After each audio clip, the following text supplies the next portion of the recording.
सच एक view point की तरह होता है और सच को कभी भी सोशल मीडिया के व्यूज की जरूरत नहीं होती। यानी सच को भले ही कम व्यूज मिले पर उससे सच की न तो तासीर बदलती है और न ही उसकी तलखी।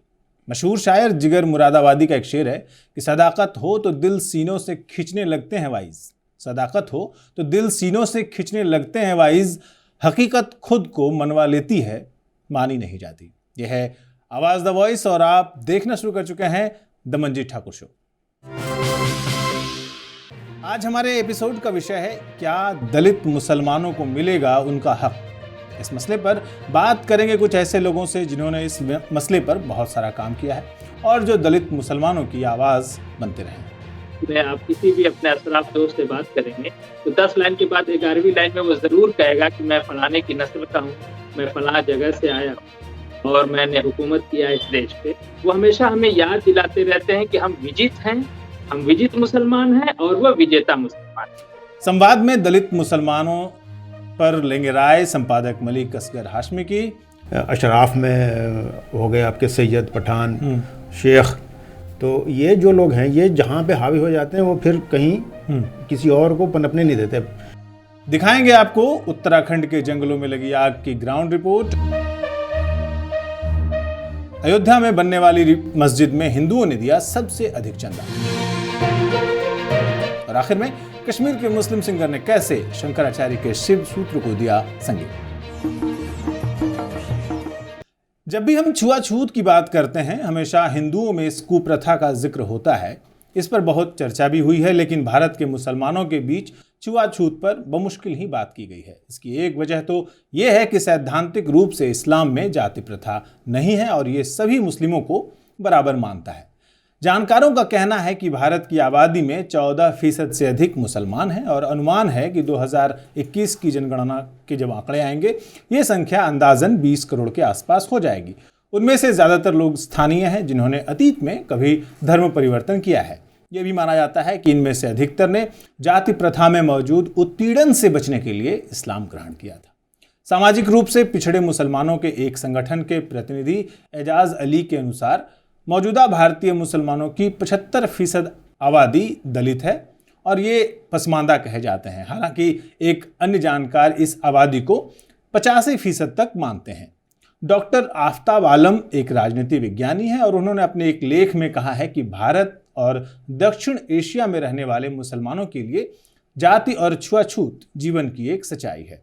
अध्ययनों से पता चला है कि छुआछूत इस समुदाय का सबसे ज्यादा छुपाया गया रहस्य है। डॉक्टर आलम ने 2009 में एक अध्ययन किया था जिसके अनुसार किसी भी प्रमुख मुस्लिम संगठन में एक भी दलित मुसलमान नहीं था और इन सब पर उच्च जाति के मुसलमानों का ही प्रभाव था।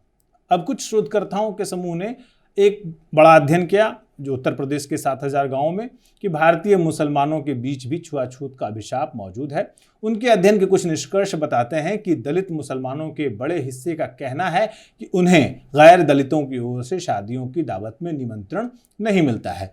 दलित मुसलमानों के एक समूह ने कहा कि उन्हें गैर दलितों की दावतों में अलग बिठाया जाता है। इसी संख्या के एक और समूह ने कहा कि वो लोग उच्च जाति के लोगों के खा लेने के बाद ही खाते हैं। करीब 8% दलित मुसलमानों ने इस अध्ययन में कहा था कि उनके बच्चों को कक्षा में और खाने के दौरान अलग पंक्तियों में बिठाया जाता है।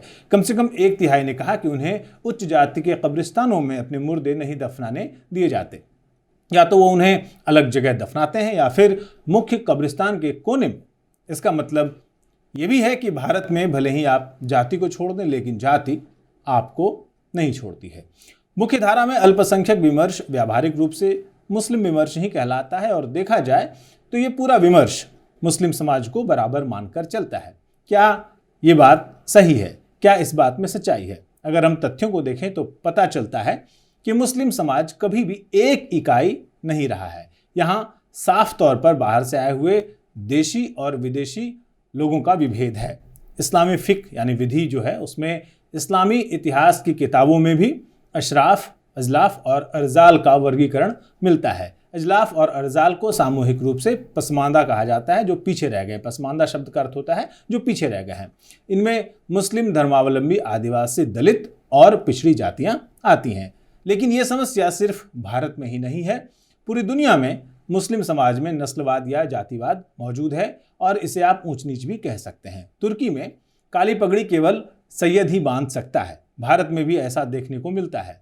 यमन के अखदाम जो सफाई कर्मी होते हैं उनके साथ अछूतों जैसा व्यवहार आम बात है। मुसलमानों के 3 बड़े देश तुर्की में तुर्क, सऊदी अरब में अरबी बद्दू और ईरान में सैयदों का सत्ता पर वर्चस्व है। अफगानिस्तान की मौजूदा सत्ताधारी तालिबान पख्तून पठान वर्चस्व वाली जमात है। इस्लाम के आधिकारिक स्रोतों हदीस और इस्लामिक फिक्र में 1-2 अपवादों को अगर छोड़ दें तो खलीफा के लिए कुरैश जनजाति, जिनको आप सैयद और शेख के नाम से जानते हैं, ये होना प्रमुख शर्त रहा है। शादी विवाह में नस्ल, जाति, पेशा और क्षेत्र यानी अरबी और अज़मी आधारित भेदभाव स्पष्ट रूप से वर्णित है। All India Muslim personal law board के द्वारा जो प्रकाशित है मजमूए क़वानीन इस्लामी, जिसे बोर्ड ने मुस्लिम समाज के पर्सनल लॉ के मामले में एक वैधानिक दस्तावेज की मान्यता दे रखी है, इसमें भी इन बातों का समर्थन है। भारत में जो प्रथम पिछड़ा वर्ग आयोग था, जिसे आप काका कालेलकर आयोग भी कहते हैं, इसके अलावा मंडल आयोग, रंगनाथ मिश्रा आयोग और सच्चर समिति तक ने मुस्लिम समाज के जातिगत विभेद को स्पष्ट रूप से स्वीकार किया है। सामाजिक न्याय की परिकल्पना में देशज, पसमानदा, अन्य पिछड़े वर्ग और अनुसूचित जनजाति के आरक्षण में सम्मिलित हैं।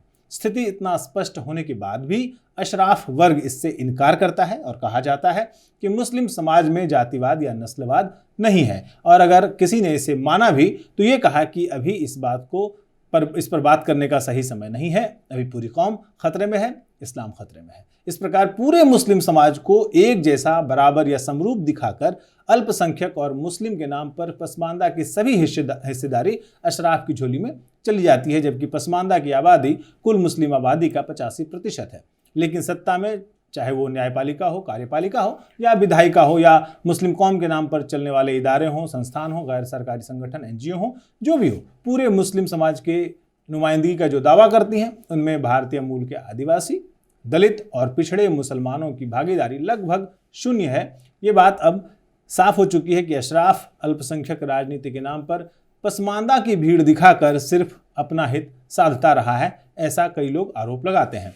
मजहबी या धार्मिक पहचान की सांप्रदायिक राजनीति शासक वर्गीय अशराफ की राजनीति है, जिससे वो अपना हित सुरक्षित रखता है। अशराफ हमेशा मुस्लिम एकता का राग अलापता है और ये वो जानता है कि जब भी मुस्लिम एकता बनेगी तो अशराफ ही उसका लीडर बनेगा। एक अजीब बात है कि यही अशराफ वर्ग हिंदू समाज में सामाजिक न्याय को लेकर बहुत सक्रिय रहता है, लेकिन मुस्लिम समाज के सामाजिक न्याय पर या तो ये खामोश रहता है या इधर उधर की बात करके उसको सिरे से खारिज कर देता है। हैरानी की बात यह है कि भारत का बातूनी बुद्धिजीवी वर्ग इस पर बात नहीं करता है। लगभग 13 से 15 करोड़ की जनसंख्या वाले देशज पसमानदा समाज की यह अनदेखी किसी भी रूप में देश और समाज के हित में नहीं है। आइए पहले सुनते हैं कि देश में पसमानदा मुसलमानों की स्थिति पर क्या कहते हैं कुछ प्रमुख बुद्धिजीवी। मुसलमानों के मजहबी इदारे जो हैं, तो मुसलमानों को मजहबी इदारों पर हम चोट इसलिए करते हैं कि ये हमेशा सांप्रदायिक भाषा का इस्तेमाल करते हैं। ये भारत में सौहार्द बिगाड़ने की हमेशा बात करते हैं। तो हम ये चाहते हैं जब हमारे लोग ऐसी जो मुस्लिम पर्सनल लॉ बोर्ड है, जमीयत उलमाए हिंद है, ऐसी जगहों पर हमारे लोग होंगे, क्योंकि पसमानदा का कहीं ना कहीं जब ये हो तो पसमानदा का सांप्रदायिक नेचर नहीं था। पसमानदा ने हमेशा, और हमारा सबसे बड़ा मोमेंट कॉन्फ्रेंस का जो मूवमेंट रहा है आजादी के वक्त, इसमें 40 हजार उस वक्त संसाधन विहीन संगठन था। ना हमारे में जमींदार लोग थे, ना हमारे भूमिहीनों का संगठन था। हम मुस्लिम लीग जिसे जमींदारों का विरोध कर रहे थे, हम पाकिस्तान का विरोध कर रहे थे। हमने उस वक्त भी सांप्रदायिक आधार पर देश के बंटवारे का विरोध किया। अगर हम जो मुस्लिम इदारे हैं, संस्थाएं हैं, अल्पसंख्यक नाम से इस देश में चल रही हैं, सरकारी या गैर सरकारी, उसमें अगर हम भागीदारी देते हैं भारतीय मूल के मुसलमानों को, तो एक अच्छी शुरुआत होगी। और ये पहले हम इसलिए ये चाह रहे हैं क्योंकि भारतीय सरकार पहले से ही अपलिफ्टमेंट का काम कर रही है और वो बिना किसी धार्मिक भेदभाव के कर रही है। जैसे आरक्षण की एक योजना है, या अभी आपने आवास योजना देखी थी, या अभी शौचालय बनाने की योजना है, तो उसमें पसमानदा को भागीदारी मिल रही है, पसमानदा उसमें आगे आ रहा है। लेकिन जो मुस्लिम समाज है, मुस्लिम समाज से जो संबंधित इदारे हैं, वहाँ पे पूरी तरह से विदेशी मुसलमान जो हैं, जो खुद को अरब, ईरान और तुर्क मुल्क कहते हैं, उनका पूरी तरह से सुप्रीमेसी, डोमिनेंसी है। वहाँ सामाजिक न्याय बिल्कुल नहीं।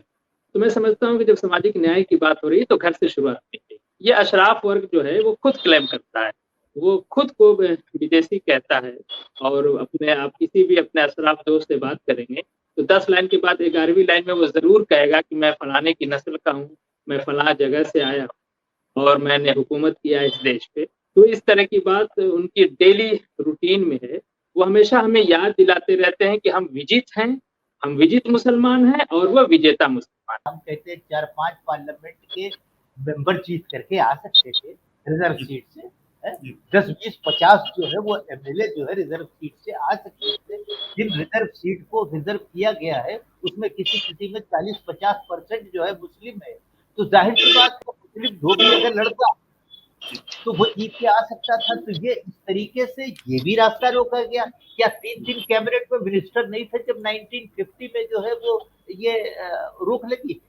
3 कैबिनेट मिनिस्टर, क्या वजह थी?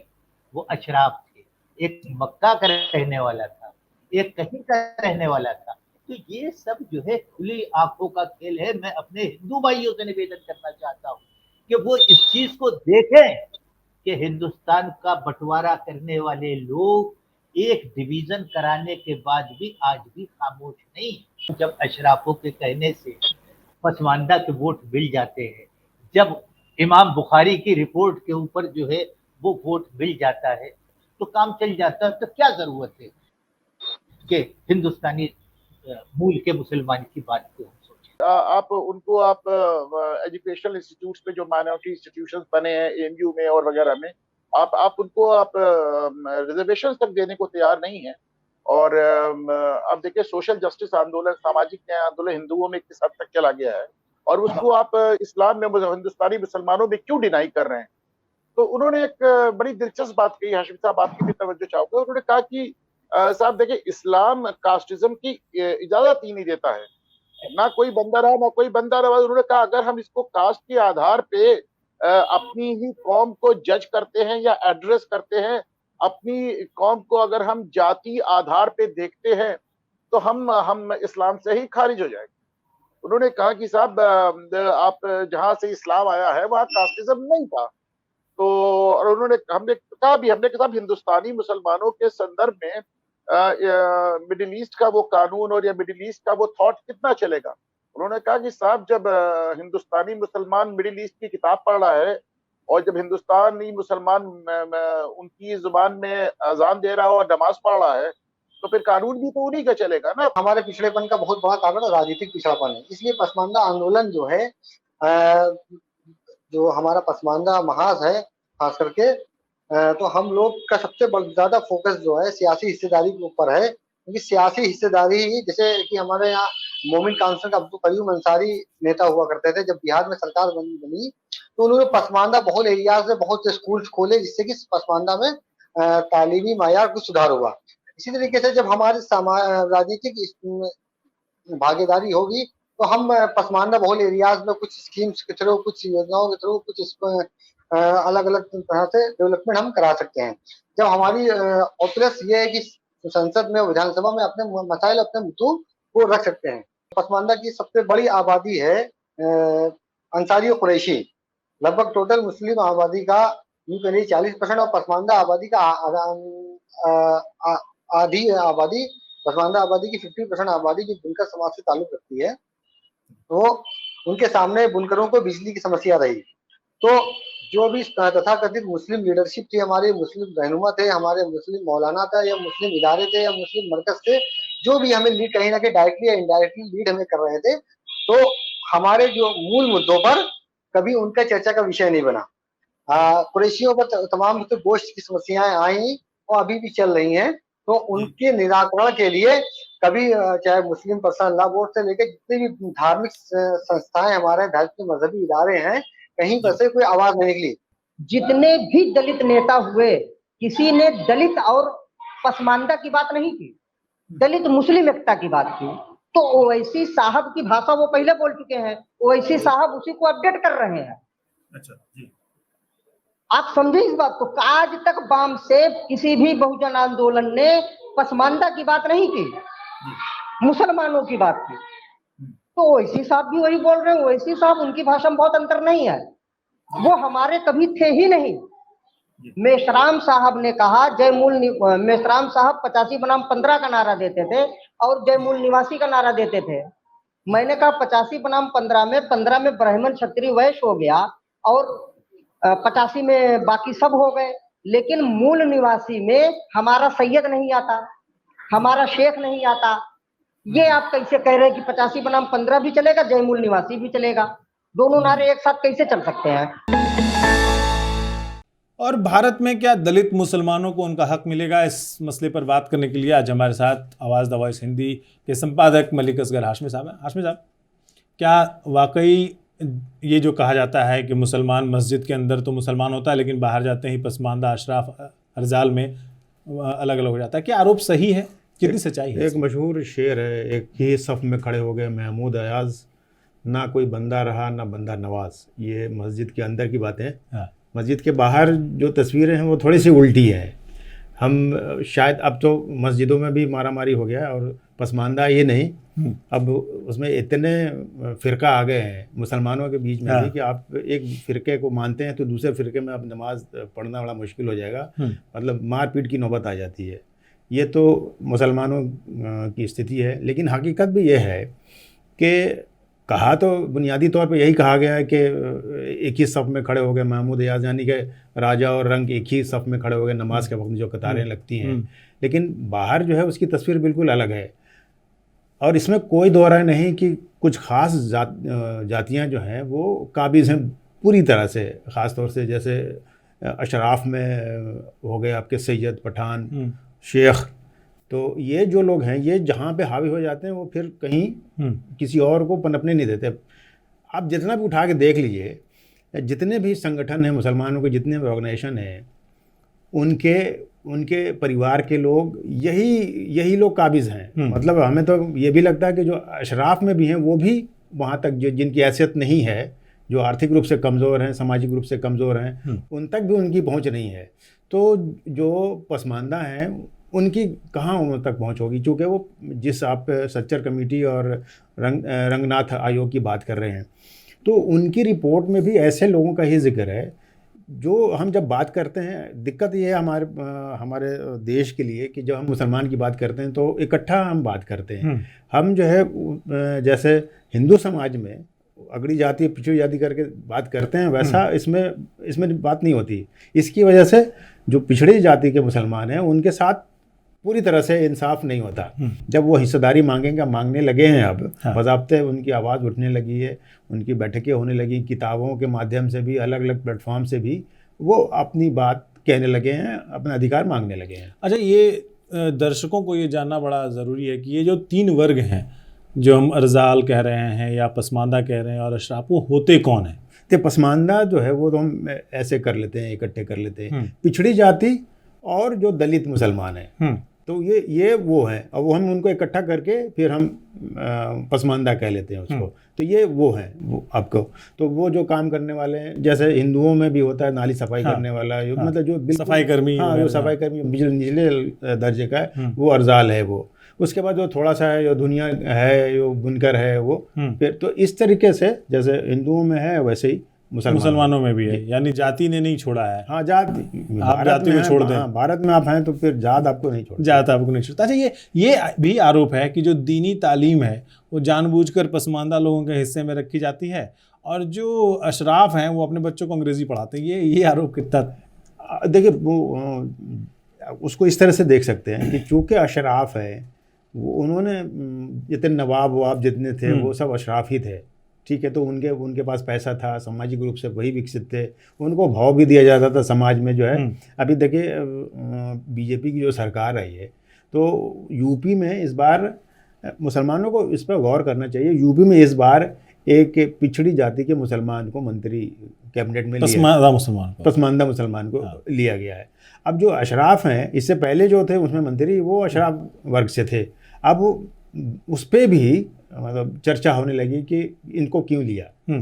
तो अभी उनको लगता है, जो पसमानदा है उनको ये लगता है कि इस सरकार में उनकी पूछ हो रही है। और जैसे बुनकरों पे बहुत सारे काम हुए हैं यूपी में, और चुनाव में भी पसमानदा को लेकर के कई बार प्रधानमंत्री ने भी कहा है इसको लेकर के। बहुत सारी लड़ाइयाँ जो है वो सिर्फ आर्थिक लड़ाइयाँ नहीं होती है, वो आत्मसम्मान की लड़ाइयाँ होती हैं। क्या पसमानदा और अशराफ में आर्थिक रूप से भी अंतर है? बहुत ज़्यादा अंतर है। जब आप छोटे गांव में जाएंगे तो आप किसी भी गांव में चले जाएं, मुसलमानों के किसी गांव में चले जाएं, तो आपको साफ पता चल जाएगा कि पैसे वाला कौन है और आर्थिक रूप से, सामाजिक रूप से, शैक्षणिक रूप से पिछड़ा कौन है। तो जो मदरसे में जो बच्चे जाते हैं, आमतौर से जो जाते हैं बच्चे, वो जो आर्थिक रूप से, सामाजिक रूप से जो लोग हैं उनके ही बच्चे जाते हैं। अमीरों के बच्चे कहाँ जाते हैं पाठशाला में और सरकारी स्कूल में? वो तो कॉन्वेंट में पढ़ते हैं, विदेशों में जाके पढ़ते हैं। तो वही हाल मुसलमानों का है, ख़ासतौर से जो पिछड़ी जाति के जो मुसलमान है उनका है कि उनके पास चूँकि वो ज़्यादातर मजदूर तबका के लोग हैं। आप यकीन मानिए कि जो काश्तकार हैं या जो बुनकर हैं या मतलब जो बनाने का काम करते हैं मुसलमानों में, वो ज़्यादातर पिछड़ी जाति के हैं। कि जो आपसे दबा कुचला जो सिखाया गया इस्लाम में, जो बताया गया है नीचे वालों को ऊपर लाना, तो बेशक उनको ऊपर लाना चाहिए, उनके अधिकार देना चाहिए। और निश्चित है कि जैसे हिंदुओं में हुआ कि आरक्षण दे करके लाने की कोशिश की गई है, उनको अधिकार देने की कोशिश की गई है, तो उसी तरह से, हालांकि अब आरक्षण पे भी बड़े मसले हैं, लेकिन इनको फिलहाल आरक्षण की ज़रूरत है। तो पूरे मुसलमान की स्थिति खराब है, लेकिन जो मुसलमान हैं जो बिल्कुल ही नीचे हैं उनको तो कम से कम ऊपर लाया ही जाए। तो मेरे ख्याल से आरक्षण से इनका बहुत सारा मसला हल हो सकता है। बहुत बहुत शुक्रिया मलिक असगर हाशमी हमारे साथ बात करने के लिए। धर्म चाहे कुछ भी कहता हो, लेकिन हिंदुस्तानियत ये कहती है कि हिंदुस्तान में रहने वाले हर वर्ग के कमज़ोर व्यक्ति को ज़रूर उसका अधिकार मिलना चाहिए। ये आर्थिक अधिकार भी हो सकता है, सामाजिक अधिकार भी हो सकता है और उसका आत्मसम्मान भी हो सकता है। एक अच्छी बातचीत हमने मलिक असगर हाशमी के साथ अभी देखी। और अब बढ़ते हैं अगली खबर की तरफ। अयोध्या के पास धन्नीपुर में एक बड़ी मस्जिद बनाई जानी है और इस मस्जिद को बनाने के लिए चंदा इकट्ठा किया जा रहा है। अच्छी बात यह है कि इस मस्जिद के लिए इकट्ठा किए जा रहे चंदे में से दान देने वाले लोगों में से 70% से ज़्यादा लोग हिंदू हैं। देश का यही ताना बाना है जो हम सबको एक रखता है। आज देखिए रोशनी यहाँ है में मंसूरुद्दीन फरीदी की ये रिपोर्ट।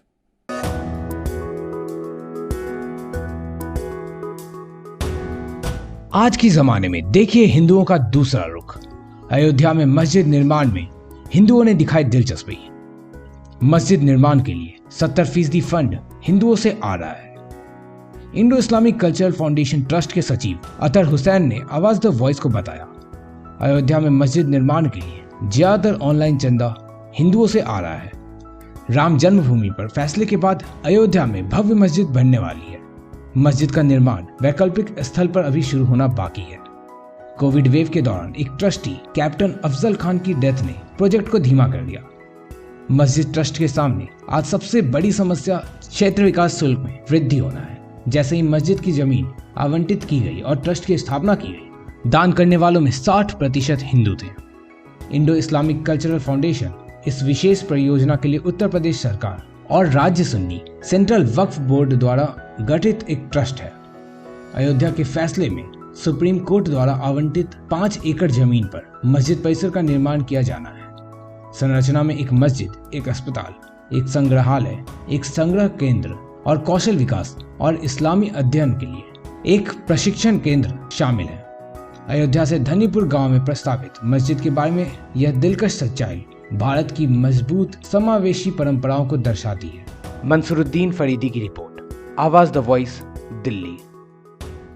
अगर आप उत्तराखंड के सफ़र पर जा रहे हैं तो बाकी चीज़ों के साथ आपको वहाँ के आसमान में धुआं नज़र आएगा और साथ में नाकों में भर जाएगी जलने की बू। उत्तराखंड के जिस हिसाब से जंगलों में आग लगने की घटनाएं बढ़ रही हैं, उससे पिछले साल की यादें ताज़ा हो रही हैं। पिछले साल यानी 2021 में उत्तराखंड में पिछले 12 साल में सबसे अधिक 2813 जंगल की आग की घटनाएं दर्ज की गई थी। तब जंगलों की आग पर काबू पाने के लिए सेना के हेलीकॉप्टरों को मोर्चे पर उतारना पड़ा था। उत्तराखंड में बाकी मौसमों की तरह जंगल की आग का भी सीजन है। इस साल जंगल की आग का सीजन 15 फरवरी से शुरू हुआ है। और अप्रैल के आखिर तक इस फायर सीजन में अब तक 313 घटनाएं रिपोर्ट की जा चुकी हैं। उत्तराखंड के जंगलों में आग हर साल आने वाली ऐसी आपदा है जिसके पीछे सबसे बड़ी वजह इंसानी दखल को माना जाता है। हर साल उत्तराखंड में सैकड़ों हेक्टेयर जंगल आग से खाक हो जाते हैं और इससे जैव विविधता, पर्यावरण और वन्य जीवों का भारी नुकसान होता है। उत्तराखंड के नैनीताल और ऊधम सिंह नगर जैसे इलाकों के सफर पर जाएं तो आपको आसमान में धुआं दिखेगा और हवा में जलने की बू आएगी। इस साल समय से पहले और लंबे समय तक चले हीट वेव ने आग को और भड़काया ही है। समझिए, आग में घी डाल दिया है। यदि समय पर बारिश नहीं हुई तो डर है कि पिछले साल की स्थिति दोहराई न जाए। पिछले साल यानी 2021 में बीते वर्षों में सबसे अधिक यानी 2813 जंगल की आग की घटनाएं दर्ज की गई थी, जिसमें करीब 4000 हेक्टेयर वन क्षेत्र प्रभावित हुआ था। रुपयों में इस क्षति का आकलन नहीं किया जा सकता क्योंकि बायोडायवर्सिटी, मिट्टी की उर्वरता और ऑक्सीजन के लिहाज से इनका आकलन पैसे के पैमाने पर शायद ही किया जा सके। पिछले साल जंगलों में लगी आग पर काबू पाने के लिए सेना के हेलीकॉप्टरों को मोर्चे पर उतारना पड़ा था। हालांकि 2020 में जंगल की आग की घटनाएं कम हुई थी और सिर्फ 135 घटनाएं सामने आई थी क्योंकि कोरोना की वजह से लॉकडाउन लगा था और सैलानी उत्तराखंड में मनमानी नहीं कर पा रहे थे। इससे पहले वर्ष 2012 में आग की 1328, 2016 में 2074, वर्ष 2018 में 2150 और वर्ष 2019 में 2158 5 बड़ी घटनाओं वाले साल बीत चुके हैं। ऐसा नहीं है कि जंगल की आग पर काबू पाने के लिए पैसों की कमी है। जंगल की आग रोकने के लिए वर्ष 2021-22 में कुल 21.5 करोड़ रुपयों का आवंटन था, लेकिन यह आग पैसों से नहीं, इच्छा शक्ति से बुझती है और इसलिए उत्तराखंड में आग जलती जा रही है। इन दिनों भगवान शिव चर्चा में हैं। भगवान को चर्चा में रहने की क्या जरूरत है, लेकिन हम इंसान हैं जो भगवान को भी सोशल मीडिया पर ट्रेंड कराते हैं। बहरहाल, तमाम नकारात्मक बातों के बीच एक सुंदर सा वीडियो हमें मिला है। आदि शंकराचार्य की जयंती पर कश्मीर के उमर काजी ने अपना एक वीडियो शेयर किया है। वो शंकराचार्य रचित शिव स्तुति निर्वाण शतकम पर संगीत देते नजर आ रहे हैं। इसको संगीतबद्ध मनीष व्यास ने किया है और इस वीडियो में गाजी कैलाश की तलहटी में बैठकर संगीत दे रहे हैं। और अगर आपके पास ऐसा ही कोई दिलचस्प वीडियो है तो वो आप हमें info@awazthevoice.in पर भेज सकते हैं, मेल कर सकते हैं। अब आपको छोड़ जाते हैं संगीत की इन्हीं लहरियों के साथ। दीजिए विदा मंजू ठाकुर को। नमस्कार।